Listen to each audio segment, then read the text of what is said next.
So you've got a Hyrox booked, you're new to it, and you're thinking, oh, the sleds, the sled push. You'd have seen it as difficult, it's heavy, it's hard. It's not. It is. It's my worst station, my worst nightmare. Oh, yeah, it is pretty tough. So what you're going to do to help you prepare for it in your training leading up to doing your Hyrox is start to get stronger.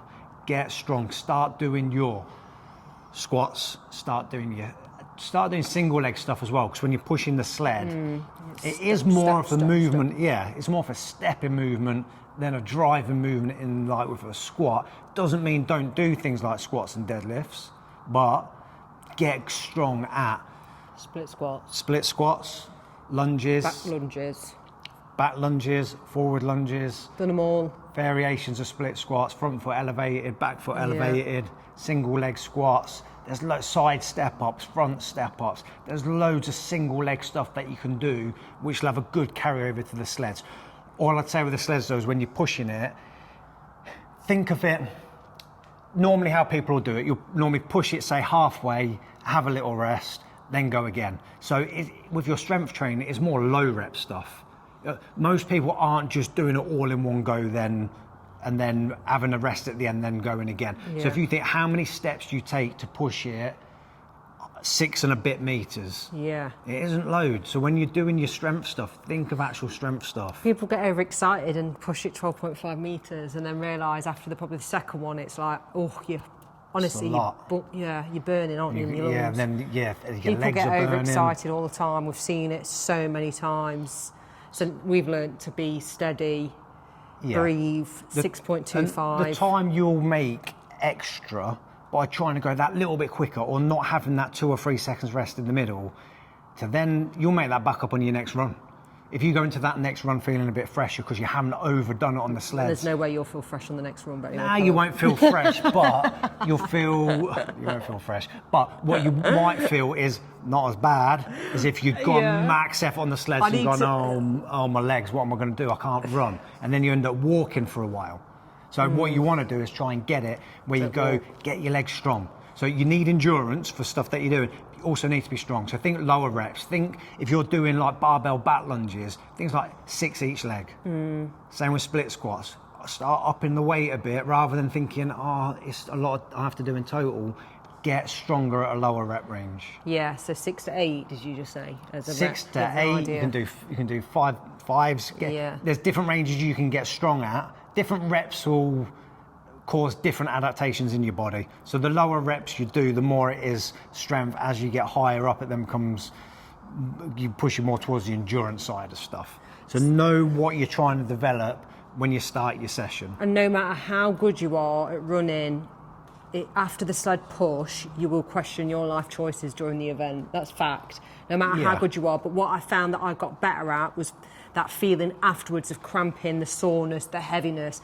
That disappeared when I built my leg strength. That's fact. If you want to watch my pro sim thing that I did, you said to me, Steve was recording me and running with me.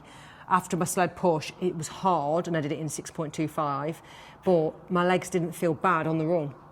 So I thought, that's definitely from all the leg strength I did prior. Yeah, get strong with it. Now. And then one of the ways, when you do that run after the sleds, that's why it's good to do some specific training in your training before you do your Hyrox. So you've done some of that feeling where you've gone, I've pushed the sled and then I'm going to run. So if you've never run after doing a sled push and then you do that for the first time in a race, your head's going to go to you, what are you doing? What's this? This is crazy. This is daft. Stop. Whereas if you've done it in training, if how hard something's going to be is matched with what your brain thinks it's going to be, you're in a better place than if you think this is going to be all right, and then it's really hard. Your brain doesn't like it. It goes, no. So that's why it's good to put yourself in a bit of a hole in some of your training sessions. So you've been there. I get what you're saying. So if you haven't been there, it helps. One, it helps with your body and everything else, but it helps with your head, so you know what to expect. Even if you do a half sim, for example, obviously time it well with all the other training you're doing, because you don't want to burn out, but half sim to the point where you've done all the sleds. I think the first half of the race is the worst, in my opinion. In fact, it's hell. No, I'm joking. Don't let me put you off. But I do a half sim, then you're practicing both sled work, and they're the hardest parts of it, and then after that you can go, even though, is it burpees? Yeah, burpees is number 4. Yeah. Anyway, so that is what we're doing. We'll call that 1. Let's do number 2. So 2 is going to be get conditioned enough to do it. So if you're pushing the sled and your heart rate's going up high, start doing some training to replicate that. So you can do intervals on the bike. You can do, if your gym's got a VersaClimber, get on a VersaClimber and blast out some shorts. What's a VersaClimber? One of them? Yeah, they're brilliant. We need to get some of them for the gym. Are they good? Yeah, they're hard. That's what most gyms don't have them. They're really hard. Oh, right. But yeah. What, like stair climbers? Get on the stair climbers? No, they're way harder than the stair climbers. What else? Burpees. Ooh, get some burpees smashed out. That'll get your lungs going. Something where it's going to be short, sharp, explosive, gets your heart rate up fast where you're working hard. Yeah. Things like if you're used to running and doing a bit with that, you can do it with sprints on the treadmill. Yeah. You want to do things where you can, if you've trained quite a bit as well, this is where you could do some plyometric stuff as well with explosive jumps and things like that, just to get your body used to going from steadier to up in there, steadier than up in there. Oh, just thought they were doing the sled push again. Anyway. Yeah. So be conditioned to be able to do what you're doing. Yeah. Number 3. Push the sled. Oh, yeah. If your gym's got sleds, get pushing them. So, backstory, 2 years ago, I struggled to push 60 kg. In fact, when I used to do a lot of like boot camp style workouts, they used to just put 20 kg on the sled and would have to push it up and down. And I used to think that was hard. 40 kg max, probably not even that. I used to be fearful of the sled. Do you remember? I was like, I can't even push 60. So, bit by bit, I think you did a video on the Hyrox Workouts Instagram a year and a half ago. No, probably a year ago. Where I'm pushing 150. Yeah. And I reckon it took about 6 months to get to that, and it was painful. Part of that's getting strong enough to do it, obviously. Part of that's as well is knowing it's heavy, but you can move it. You can move it, but I think what helped me, prior to all Hyrox stuff, I was on a mission to do pull-ups. Do you remember? Obviously you remember. And I can't do a pull-up now, but I managed to do 7. And I think having good back strength, because I push it like this, we'll show you what we do. We do it very differently, don't we? And I haven't moved away from pushing it like that, whereas some people hug it. You're a hugger, aren't you? Yeah, I'll hook my arms around it. He's a hooker and a hugger. What am I? I don't know, what are you then? Pusher? Pusher over. But the force is coming through your legs. Your core has to be strong to hold the position. I feel like I go at it. Maybe I still do it wrong, but I started off where you're literally forcing yourself at it, shoving it. But that's not good, is it? I can't imagine many people could just push the sled. What, just like with just pushing it? Yeah, no way. No way. Oh, I thought you were going to say something. No, I was just wondering if you are actually pushing it when you're doing it. Maybe I don't know. Feels like I am pushing, using my back. We'll have a look. You can't be using your back to push it. I don't know what I'm doing then. Use your back muscles to pull. As in like the tenseness. Yeah, so locking everything in place. Locking everything in place. Then. Yeah. So this is Francesca's version. technique. So I'll be honest, I remember trying to do it locked out like that for ages and just thinking, oh, this is a great way of doing it. But it's not. For me, it's not. So I now do it all in like that. So my elbows are really locked in.